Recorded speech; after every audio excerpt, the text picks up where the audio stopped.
자, 다니엘서는 저도 이제 계속 연구를 하고 있고 여러 가지를 보고 있는데 크게 이 책은 지금 12장으로 나와 있잖아요. 그 두 부분으로 나눌 수가 있어요. 첫 번째는 앞에 1장에서 6장까지, 그 다음에 7에서 12장까지. 1장에서 6장까지를 보면은 3인칭으로 돼 있어요. 마치 누가 다니엘에 사는 이런 것을 보는 것처럼. 그리고 7장부터는 내용이 좀 달라져요. 이제 굉장히 묵시적으로 달라져요.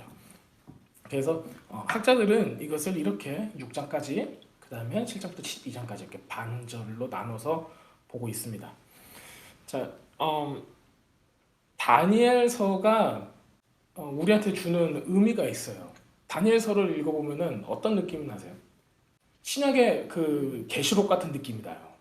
특히 뒷부분을 읽으면 지금 앞부분만 읽었기 때문에 우리가 지금 2장까지밖에 안 읽었잖아요. 그렇기 때문에 뭐 여기까지면 참 그 느부갓네살이 대단하다. 저렇게 사람을 저렇게 만들 수가 있는가. 그런데 이제 우리가 만약에 오늘 12장까지 다 읽었다면은 뒷부분은 그 묵시적인 내용이 굉장히 많아요. 근데 배경이 뭐예요? 지금 포로기예요. 포로기인데 포로기에 묵시적인 내용이 많았다는 거예요. 그리고 그 뒷부분에서 이제 묵시적인 내용들을 다룰 때 그 포로기의 배경은 에스더가 살던 그 페르시아의 배경하고 똑같아요. 그래서 그거를 우리는 지금 다니엘 하면은 어렸을 때 들었던 어떤 이런 성경 공부에서 보면은 그 사자굴에 던져지고 풀무불에 던져지고 이제 이런 좀 머나먼 옛날 이야기처럼 이렇게 들려져요. 그런데 실질적으로는 그 우리가 흔히 얘기하는 그 구약의 마지막 선지자 이후에 그 400년 그 전 정도로 보고 있어요. 그리고 다니엘은 성경학자들이 프로페스로, 그러니까 나비, 선지자로 보질 않아요. 학자로 봐요. 현자, 학자 이런 걸로 보고 이 책도 묵시서까지는 사람들이 얘기를 할 수 있어도 예언서라고는 얘기를 안 해요. 묵시서와 예언서는 달라요. 예언서는 지금 당장 하나님이 백성들한테 하고자 하는 말을 전달하는 게 예언서예요. 우리들은 예언하면 미래에 있을 일을 막 얘기하는 게 예언이라고 생각을 하지만은 그게 아니라 하나님이 당장 자기 백성들한테 하나님의 말씀을 전하고 싶은 거예요. 그거를 대언하는 사람이 예언자지 미래에 일어난 일을 예언하는 게 예언자가 아니에요. 요즘 사람들은 그렇게 생각하죠. 그렇죠. 왜 그러냐면은 선지자들이 선지서에서 예언을 할 때 앞으로 이런 일이 일어날 거다라고 예언을 하는 것처럼 보이지만은 하나님이 그 얘기를 하고 싶은 거예요. 앞으로 너 지금 심판이 다가왔어라고 하나님은 그걸 얘기하고 싶은 거예요. 그리고 그러니까는 지금 당장 너희가 고아와 고아부를 억압하는 것들, 압제하는 것들, 토착해서 뺏어가는 것들, 우상 숭배하는 것들, 이런 것들을 멈춰라 하는 이유, 그런 것을 얘기하는 거가 예언인 거예요. 그냥 미래 거를 어떤 뭐 공상이나 뭐 이런 환상이나 이런 거를 보여준 것만 가지고 딜하질 않아요. 예레미야도 그렇고 이 동시대에 지금 다니엘과 동시대에 살았던 사람이 예레미야, 에스겔은 좀 나중에 나오지만, 왜냐면 이때가 지금 유다가 망해가지고 포로로 잡혀갈 때니까는 그때 나왔던 사람들과 다 같이 돼요. 그리고 다니엘은 고레스 왕 때까지 있었기 때문에 그 이후에 있는 뭐 에스라나 느헤미야나 이런 사람들까지도 지대한 영향을 끼치는 사람이에요. 그러니까 이 사람은 어떻게 보면은 우리들은 좀 그 이벨류에이트를 할 때 이 사람은 그냥 불모에서 살아났어. 뭐 대단한 사람 중에 하나, 네. 그냥 뭐 국무총리처럼 남의 나라에서 이렇게 살았던 사람 중에 하나 이 정도지만은 거의 그 요셉에 가까울 정도로 그 나라를 통치하는 그 절대 권력의 삼위 안에 든 사람이에요. 그런데 왕조가 바뀔 때, 왕이 바뀔 때 숙청당하지 않고 계속 데려가는 거예요, 왕들이. 왜냐면 그만큼 대단했던 사람이죠. 그리고 그 사람이 이 조언하고 했던 것으로 인해서 이 왕들은 굉장히 많은 유익을 얻어요. 그리고 나서 맨 뒤에 고레스 왕까지도, 그리고 그 뒤에 아닥사스다 왕, 전부 다 이 사람의 영향을 받게 되는 거예요, 결국에는.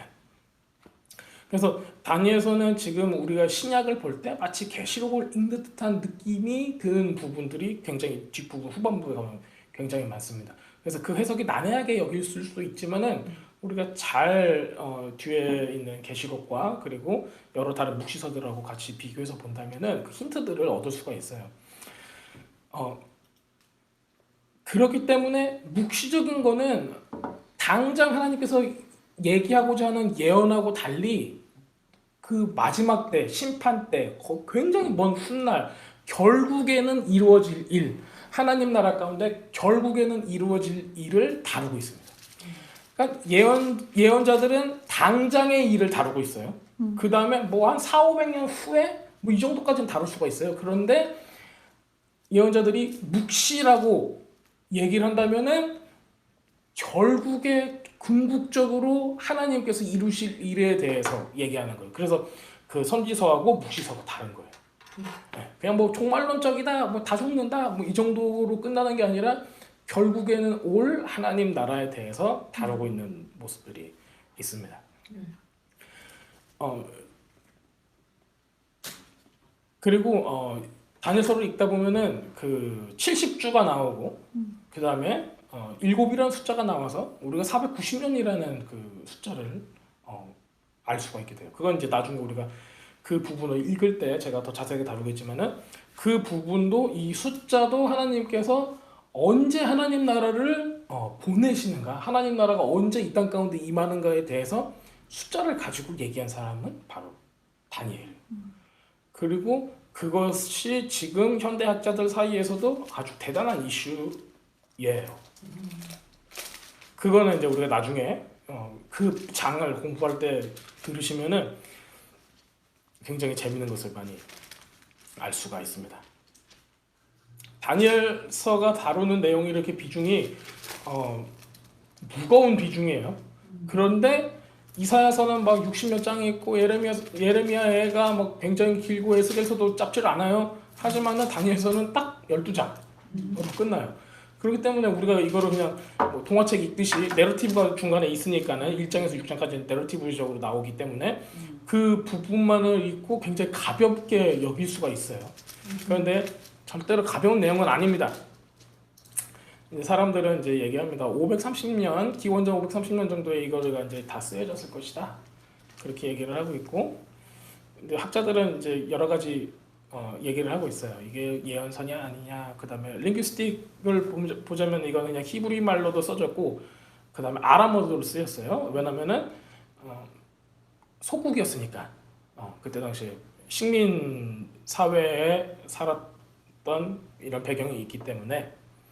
그다음에 역사적으로도 이제 이 히브리 바이블이 이때까지 계속 존재하고 있었던 거. 왜 이 이후에는 토라를 히브리 말로만 쓰다가 그 뒤에는 뭐 아람어나 다른 언어로 이제 기록하기 시작하는 데가 이때 이후부터 이제 이게 나타나기 시작을 해요. 자, 다니엘서를 썼어요. 네. 다니엘이 다니엘서를 썼어요. 그리고 그때 당시에 포로기에 있는 사람들이 읽었고 그 포로기 이후에 있는 사람도 이거를 계속 읽었겠죠. 그 후손들도. 그러면서 예수님 당시에 있는 사람도 이걸 읽었을 거예요. 자, 그렇다면은 예수님 당시에도 포로기였어요. 로마의 포로 앞제에 있었으니까는. 자, 다니엘서를 읽음으로써 이 사람들이 무엇을 얻을 수 있었을까요? 첫 번째는 하나님께서 궁극적인 계획이 있다. 하나님께서는 궁극적인 계획이 있다를 우리 알 수가 있는 거예요. 그리고 맨 마지막에 나오는 그 메시아적인 모습, 인자의 모습, 사람의 아들, Son of Man이라는 사람의 아들이라는 모습을 보여줌으로써 결국에는 우리가 지금 로마의 압제 가운데 있지만 지금 예수님 당시의 사람들한테 얘기를 해보면은 압제 가운데 있지만은 결국에 궁극적으로 이루어질 일이 무엇인가 이거를 이제 보여주고자 함이 있어요. 그 다음에 포로기에 사는 사람들로 이 포로기에 우리가 살고 있는데 하나님을 믿는 사람, 하나님의 백성으로서 어떻게 살아야 되는가? 그거를 지금 굉장히 많이 얘기를 하고자 하는 거가 1장에서 6장까지에 있는 말씀이 그거를 굉장히 많이 보여주고 있습니다. 다니엘서를 우리가 차분하게 읽어보면은 지금 우리가 살고 있는 세상에서 우리가 어떤 모습으로 살아갈 수 있는가를 또 우리가 알 수가 있습니다. 그 다음에 이렇게 포로기에 있는 사람들한테 위로가 돼요. 네. 그 에스더서하고도 이제 한 맥락이 같거든요.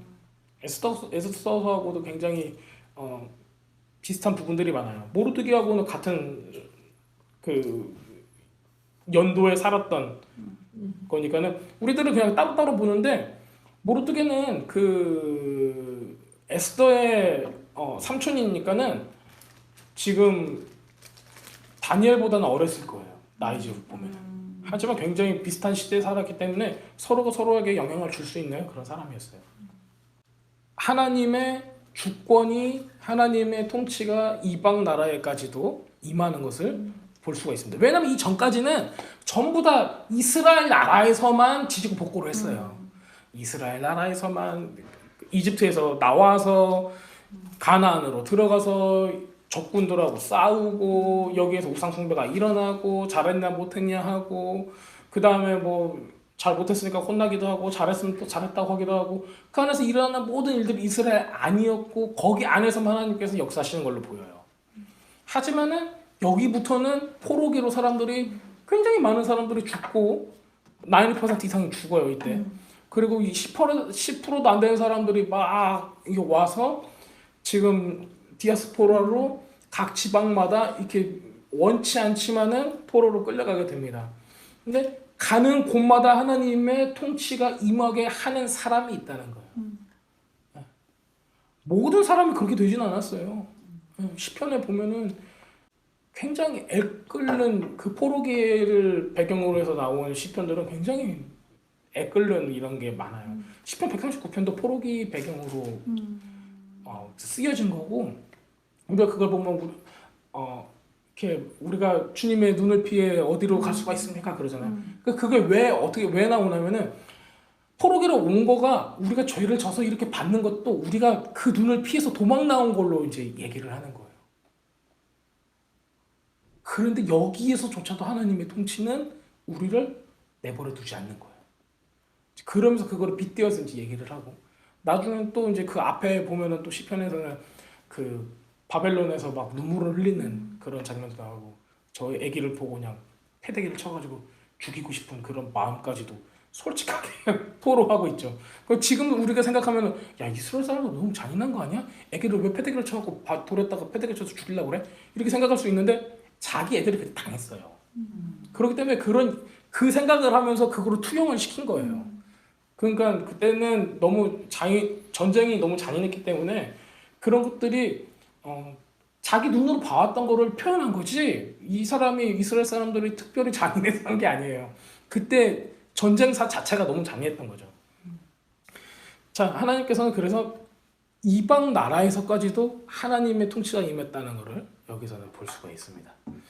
그리고 다니엘서에는 그 그리스도 우리 예수님께서 나타나세요. 어디 뭘로 나타나냐면은 이 돌 우리가 방금 봤던 그 돌이 또 있어요. 그다음에 뭐 우리 또 묵시적인 내용들을 보면 7장의 내용들을 보면은 이 통치권을 받는 인자가 나옵니다. 그다음에 9장 보면은 그 70주가 나오면서 메시아가 언제 오시는가에 대해서 얘기를 하고 있어요.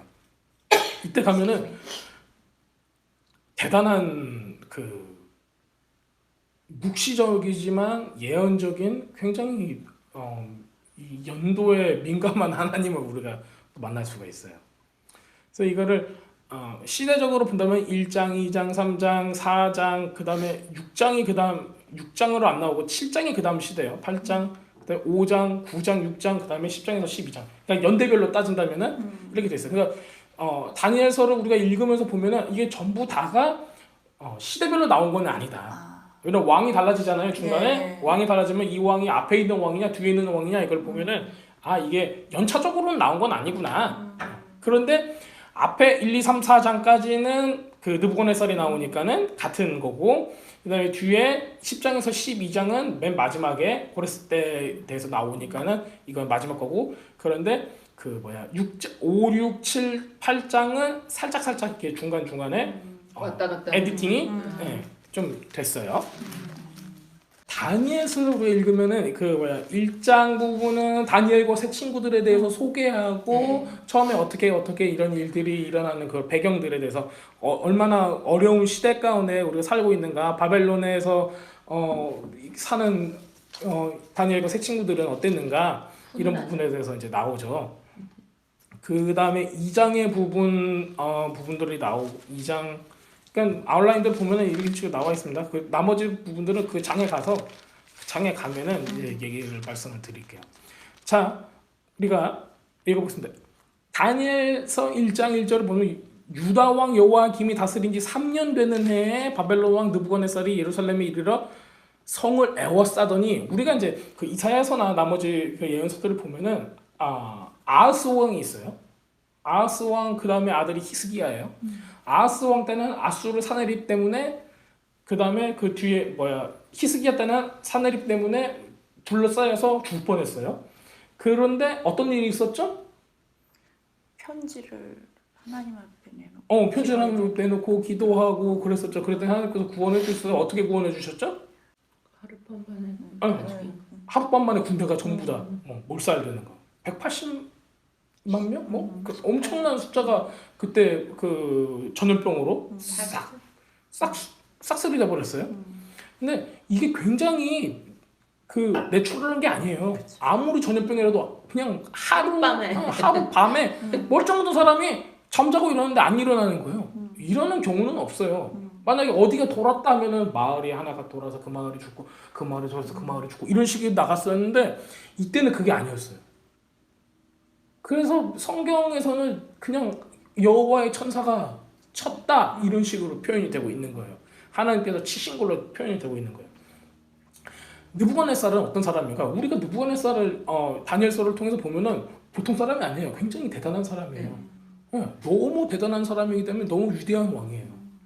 그렇기 때문에 이 사람은 하나님을 아는 것 같으면서도 두려워하는 것 같으면서도 믿는 것 같으면서도 또 자기가 높아져 갖고 한 대 맞고 또 짐승처럼 생활을 했다가도 다시 좀 온전히 돼서 다시 또 하나님부터 찬양했다가도 그렇지만은 이방의 왕으로 계속 남는 그런 모습들을 우리가 볼 수가 있어요.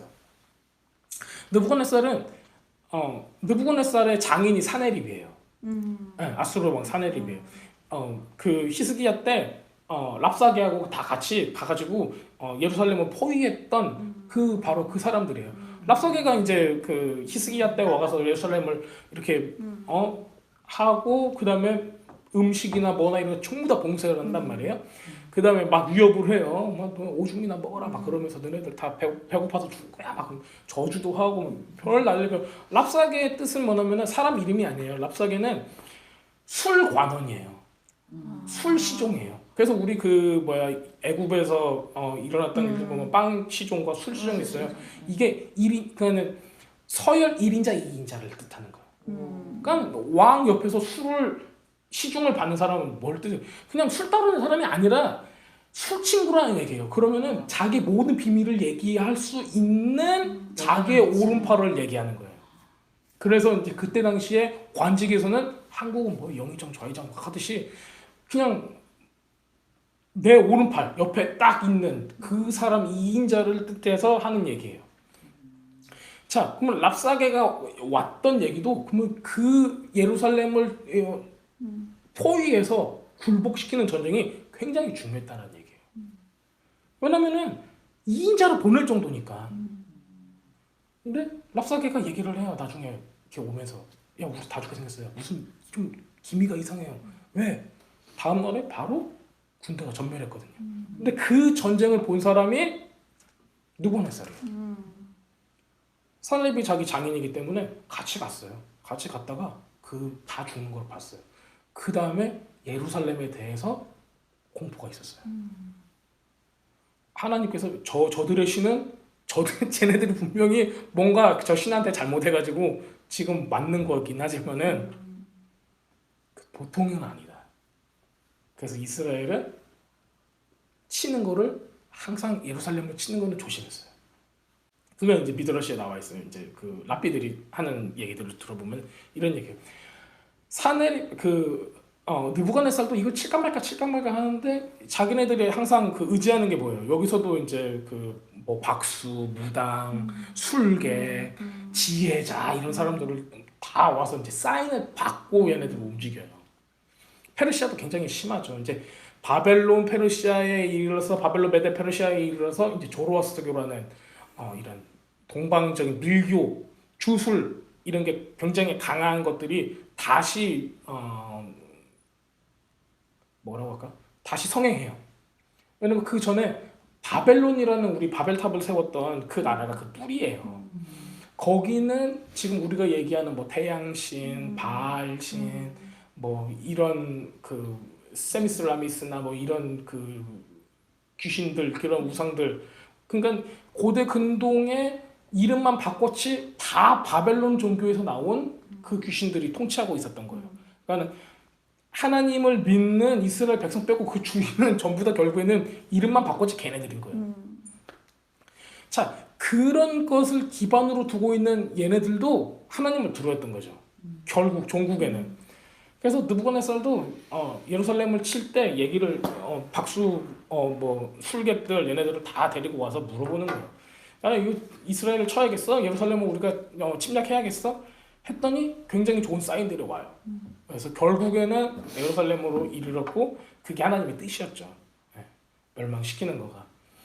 뭐 이스라엘 사람들 뭐 예레미야는 이때 굉장히 많이 울었던 그런 모습들이 나오고 있어요. 그래서 느부갓네살 왕은 예레미야를 선지자이기 때문에 안 데려오려고 그래요. 그런데 그 책에 보면은 예레미야가 그 경계까지 왔다가 다시 하나님께서 그러셨대요. 뭐 이건 오프 더 레코드지만 하나님께서 네가 이들과 같이 가면은 내가 이들과 같이 안 갈 것이고 네가 여기 남아 있다면 내가 그들과 함께 가겠다. 그래서 예레미야는 계속 예루살렘에 남게 되는 거예요. 그런 얘기가 있을 정도로 사람들이 선지자가 왜 우리를 버렸는가? 선지자는 그 사람 백성들은 원망을 많이 했어요. 선지자는 왜 우리를 버렸는가? 자, 느부갓네살은 하여튼간 우리가 하나님의 권위와 하나님의 능력, 하나님께서 살아계신 신이라는 것은 알 정도가 된다는 거예요. 그래서 이제 유다 왕이 잡혀왔지만 나중에 이제 막 복직도 시키고 나중에 그런 일들이 일어나잖아요.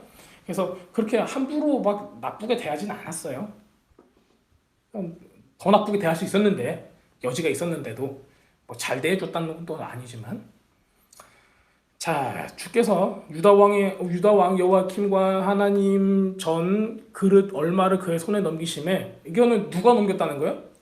하나님께서 넘기셨다는 거예요. 하나님께서 넘겼다는 거는 뭘 의미할까요? 하나님의 계획이 있다는 거예요. 그릇을 넘겨. 왜냐면 이 그릇을 넘긴 것으로 인해서 누가 나중에 잘못되죠? 벨사살이 잘못되는 거예요. 그 그릇을 써먹어서. 근데 그 그릇을 쓴 이유가 있어요. 예레미야는 70년을 예언을 했어요. 70년 후에 이게 끝날 것이다라고. 그런데 벨사살이 그 그릇을 가지고 장난을 칠 때가 65년 정도 지났을 때. 그러니까 이 정도 됐으면 됐을 거야 라고 생각을 한 거죠. 그래서 그 허세를 부리기 위해서예요. 메데바사하고 싸울 때 허세를 부리고 싶은 거예요. 막, 야, 우리가 만약에 오늘 이 저녁에 연회를 베풀고 잔치를 벌인다면은 쟤네들은 뭐라고 생각할까? 정신 나간 놈이라고 생각할까? 아니면은 야, 두려움이 없다. 얼마나 이걸 방배를 잘했으면은 저렇게 연애를 할까? 대단하다. 이렇게 생각할 수도 있겠다. 해서 이제 소위 우리 말로는 허세를 부린 거예요. 그 정도로 이 사람들도 그 70년에 대한 것들을 알고 있었나 모르고 있었나 모르겠어요. 하지만 그때가 그 시기임을 우리가 알 수가 있어요. 그러니까 어쨌든 하나님께서는 이 하나님 전에 그릇 얼마를 그의 손에 넘긴 게 다 이유가 있다는 거예요. 우리도 근데 이스라엘 사람 입장에서 보면 하나님의 성전에 그 거룩한 성물이 침략당해서 그거를 빼내져서 거기까지 갔다 얼마나 수치스러워요. 예전에도 우리 다윗 왕이 그 법궤를 가져오기 위해서 얼마나 많은 일들을 했어요. 그리고 블레셋에 뺏겼을 때도 얼마나 많은 일들이 일어났고, 그것도 이제 우리가 얘기를 하면 굉장히 재밌는 이야기들이 거기 안에 많겠지만은 하나님 전의 기구들이 도둑을 맞았다는 거예요. 근데 그 나머지 얼마만 나와요. 얼마만. 전부 다가 아니라. 근데 그 얼마는 이미 다 예레미야 때 다 숨겨놨다. 그런 게 있습니다. 그가 그것을 가지고 신할 땅 자기들의 신전에 가져다가 그 신들의 보물 창고에 두었더라. 신할 땅은 바벨론의 근원지예요. 그 문화와 그 우상 숭배와 그냥 최고 악한 그 뿌리가 있는 뭐 그거는 우리는 지금 뭐 악하고 뭐 이렇게 얘기를 하겠지만은 그 나라 사람들한테 따지면은 걔네들이 문명이 있는 문명의 근원지라고 얘기할 정도가 되는 거예요. 여기가 이 우상 숭배 근원지라고 생각하시면 돼요. 거기 안에 있는 자기들의 신전에 갖다 놨다는 거는 거기 안에 받쳐졌다는 얘기예요. 그러면은 이스라엘 사람들 입장에서는 이게 어떻게 느껴졌을까요? 이때 당시에 포로기에 있는 사람한테는 하나님 전에 있는 거룩한 성물이 빼앗겨서 그것도 그 나라 귀신들한테 받쳐졌다는 거예요. 그러면은 이게 굉장히 자존심 상하는 거죠. 왜냐면 이때 당시에는 왕이 잘나서가 아니에요. 이 나라를 다스리는 신, 이 나라를 다스리는 신끼리 싸워서 이기는 게 진짜 신인 거예요.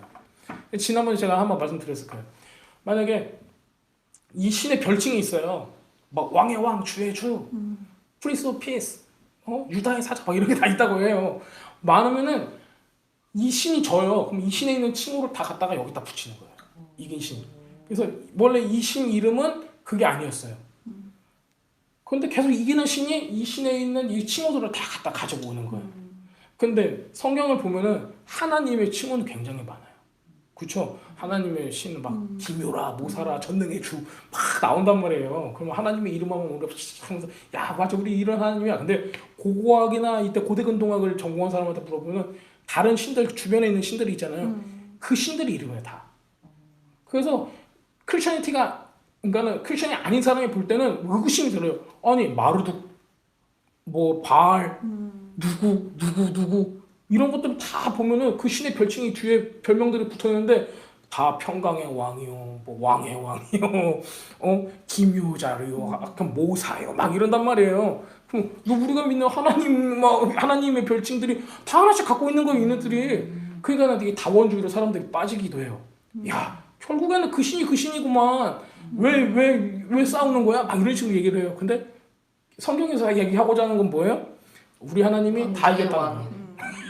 왕중의 신들의 그러니까 우리 하나님이 다 이겼기 때문에 이름을 다 뺏어왔다는 거예요. 왕. 그러니까 그거를 이 동네 사람들이 봤을 때는 대단한 거예요. 아니 얼마나 대단한 신이기 때문에 그 이름을 다 쓰냐 하는 거예요.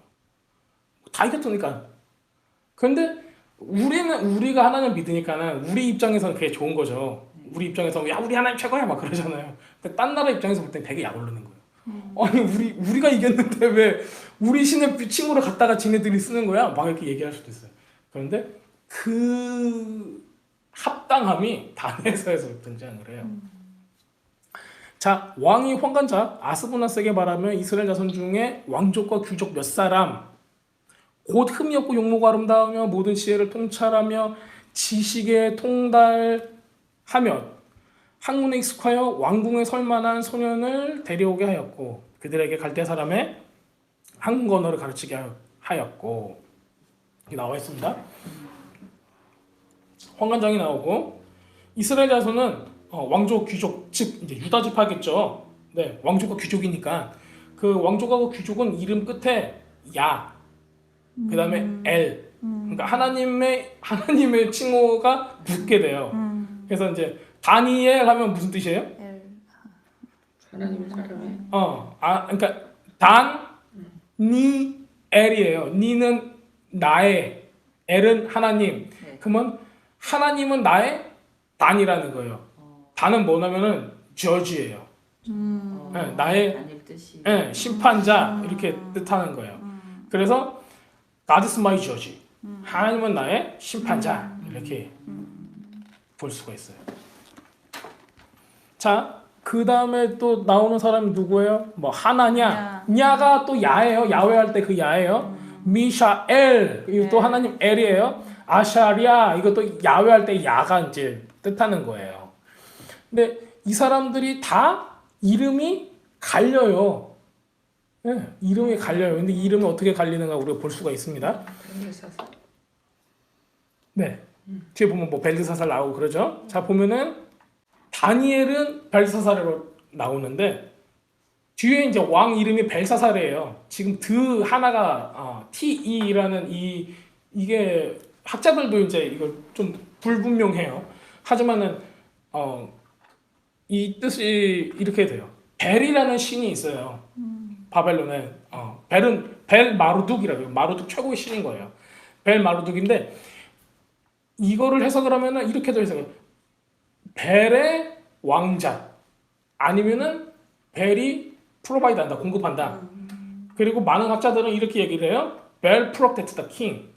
벨이 왕을 보호한다. 그렇다면은 느부갓네살이 다니엘이라는 사람을 잡았을 때 이 사람의 이름을 바꾼단 말이에요.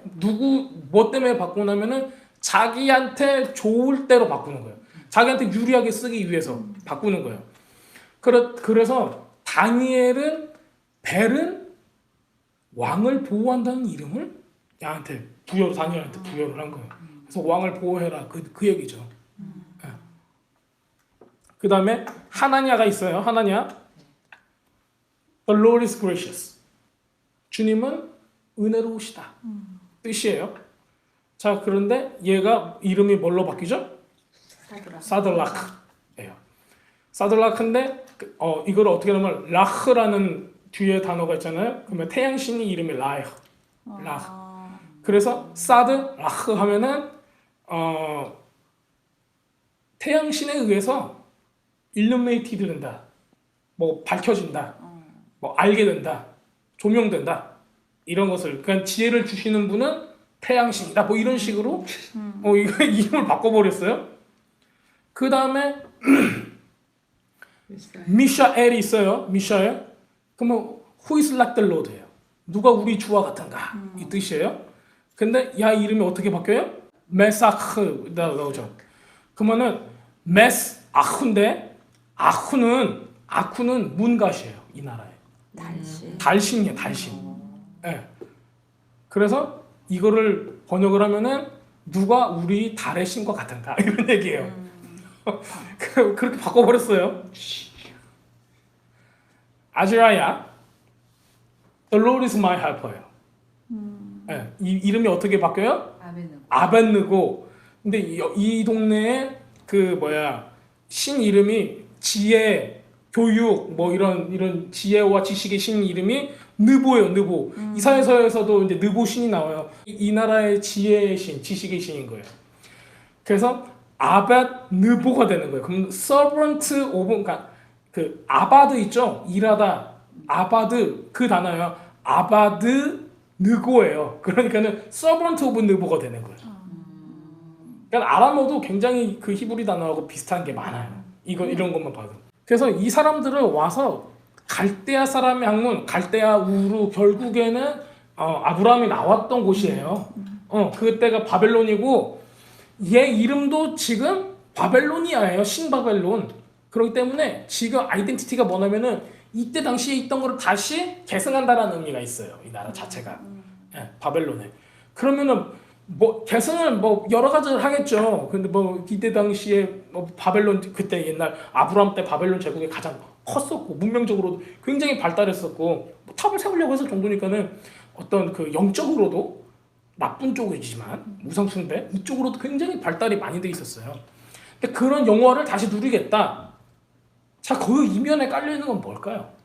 바벨탑을 세웠던 그거 똑같이 지금 느부갓네살도 그 무서웠던 사네립과 히스기야의 전쟁, 이스라엘과 예루살렘의 전쟁을 봤음에도 불구하고 이 사람은 계속 하나님께서 낮추실 만한 사건들을 줌에도 불구하고 나중에 어떻게 돼요?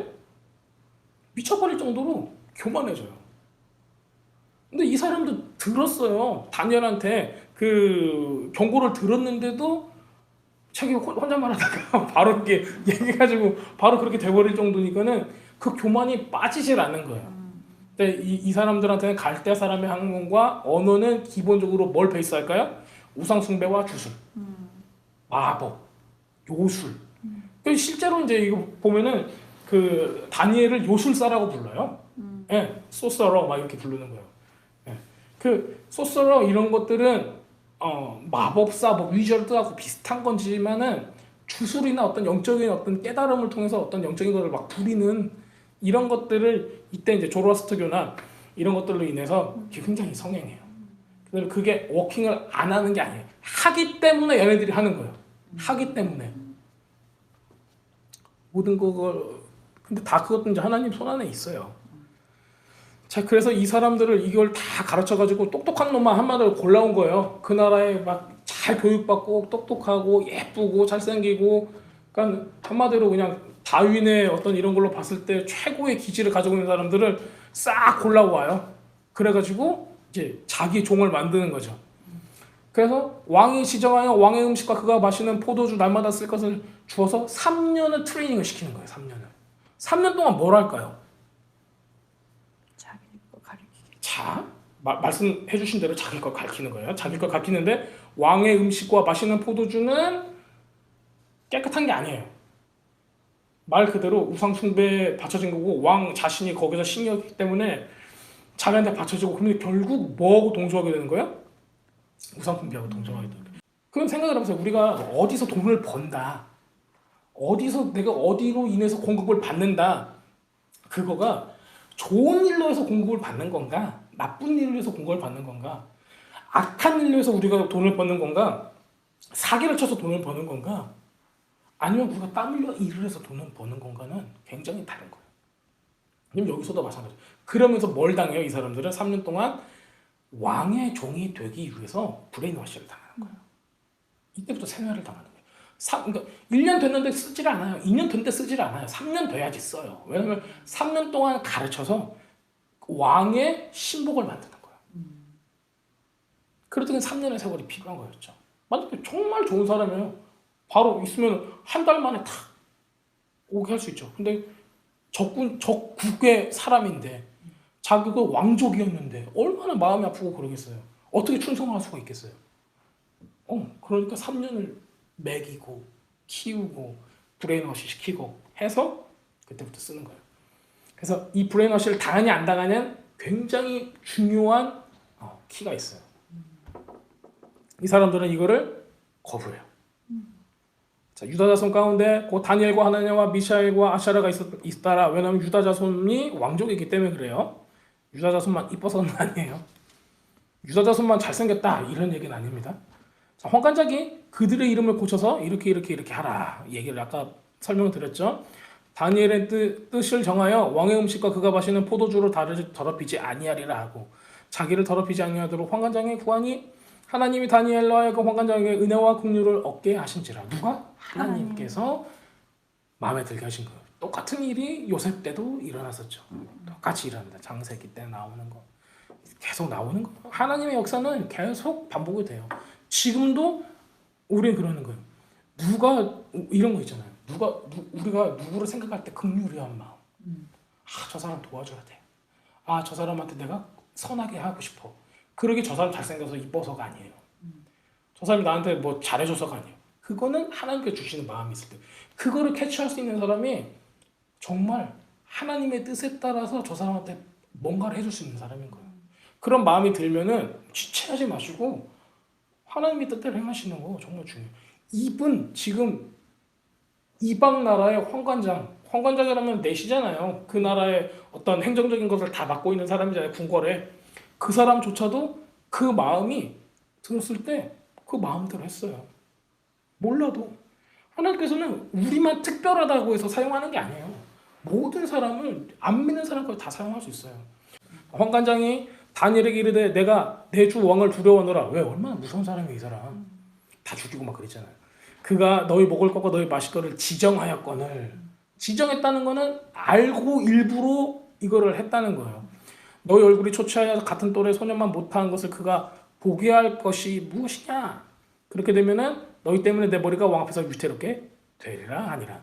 황관장이 다니엘과 하나냐와 미샤엘과 샤라를 감독하게 한 자에게 다니엘에게 말하되 청하오니 당신의 종들을 열흘 동안 시험하여 채식을 주어 먹게 하고 물을 주어 마시게 한 후에, 이제 여기 채식이라고 나왔는데 다른 데는 그 경과류라고 해석된 그 책도 있어요. 자, 당신 앞에서 우리 얼굴과 왕의 음식을 먹는 소년들의 얼굴을 비교하여 보아서 당신이 보는 대로 종들에게 행하소서 하매 그가 그의 말들을 따라 열흘 동안 시험하더니 열흘 후에 그들의 얼굴이 더욱 아름답고 살이 더욱 윤택하여 왕의 음식을 먹는 다른 소년보다 더 좋아 보인지라. 그리하여 감독하는 자가 그들에게 지정된 음식과 마실 포도주를 제하고 채식을 주니라. 하나님이 이 네 소년에게 학문을 주시고 모든 서적을 깨닫게 하시고 지혜를 주셨으니 다니엘은 모든 환상과 꿈을 깨달아 알더라. 이렇게 나와 있습니다. 왕이 말한 대로 그들을 불러 드릴 기한이 찼으므로 3년이 거의 다 찬 거예요. 환관장이 그들을 느부갓네살 앞으로 데려가니 왕이 그들과 말하며 보매 무리 중에서 다니엘과 하나냐와 미샤엘과 아샤라 같은 자가 없으므로 그들을 왕 앞에 서게 하고 이제 그들이 뽑힌 거죠. 왕이 그들에게 모든 일을 묻는 중에 그 지혜와 총명이 온 나라의 박수와 술객들보다 10배나 나은 줄 아니라. 다니엘은 고리스 왕 원년까지 있으니라. 이게 소개예요, 소개. 자, 왕의 종이 된 거예요. 왕의 종. 그런데 정말 영향력 있는 위치까지 올라간 거죠, 이 사람들은. 그것도 누가 그렇게 했어요? 하나님께서 그렇게 지혜롭고 총명하게 해주셨다는 거예요. 이거는 초자연적이에요. 누군가 뭐 자기가 스스로 공부해서 이런 거라기보다는 공부도 했겠죠. 안 했는 게 아니라 하나님께서 일부러 그 포지션에 넣고 싶은 거예요.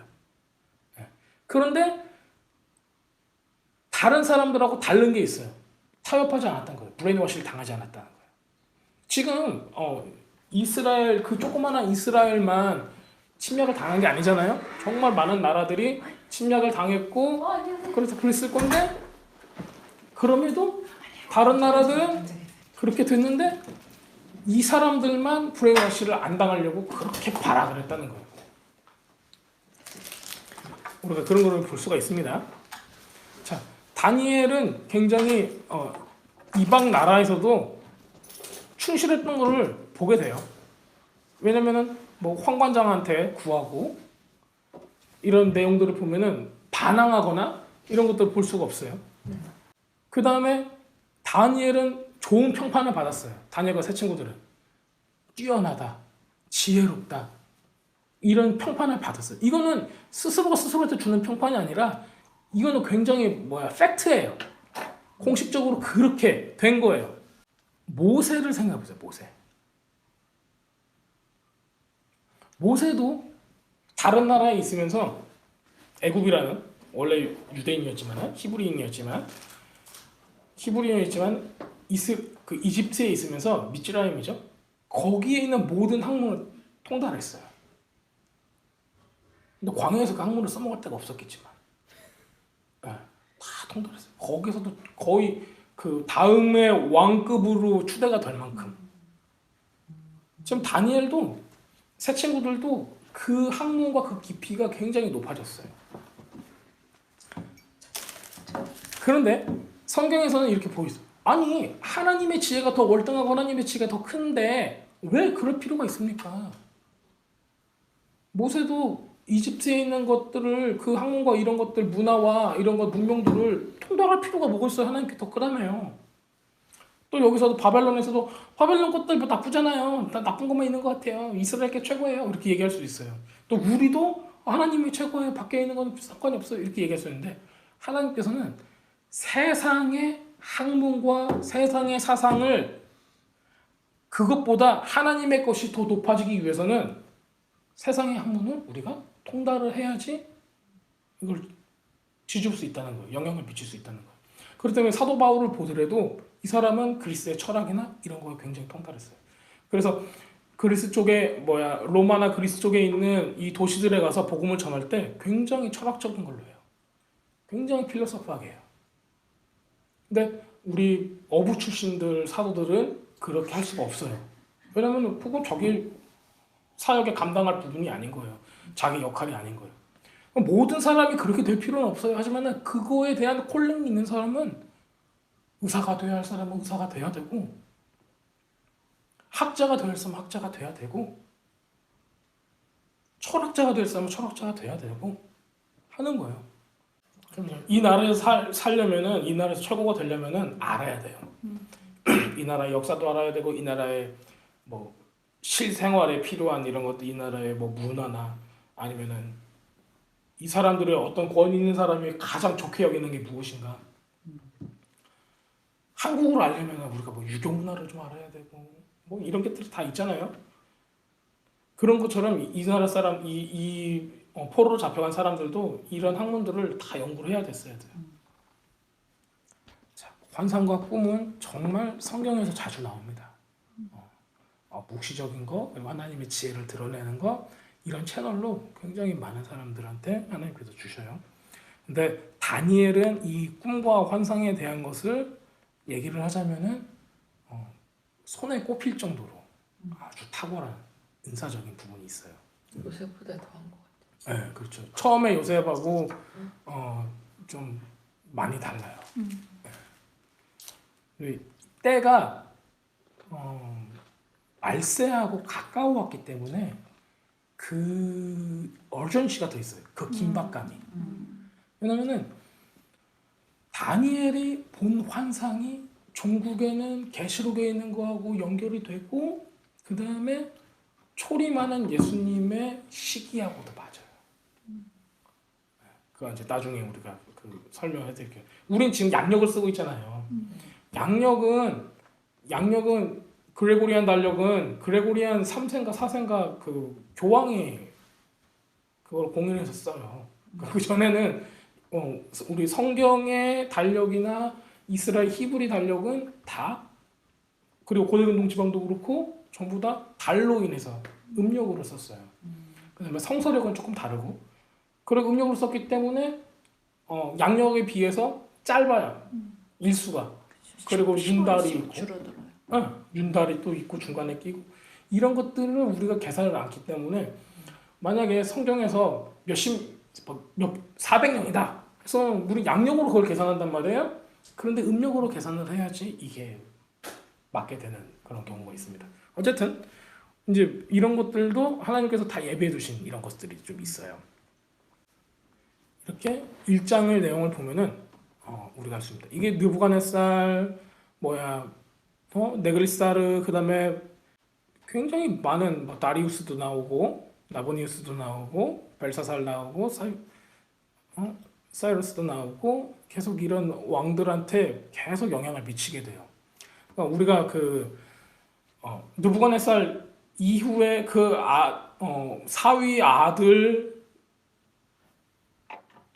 그 중간에 있는 왕이 셋이에요. 느부갓네살하고 벨사살. 벨사살이 아들처럼 나오잖아요. 중간에 보면은 손자예요. 그리고 중간에 아내처럼 나오는 분이 있잖아요. 근데 아내가 아니라 왕비가 아니라 여왕이에요. 그래서 느부갓네살의 딸이에요.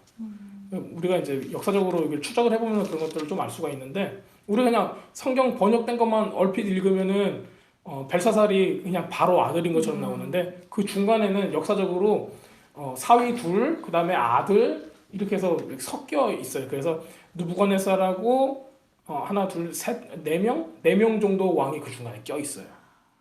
그것까지 전부 다 영향을 끼치는 사람들이 이 다니엘과 세 친구들이에요. 그때가 죽지도 않고. 왜냐면 왕권이 바뀔 때 죽잖아요. 보통 사람들이 내 편에 안 쓰면 그냥 죽이는 건데 이분들은 굉장히 오래 삽니다.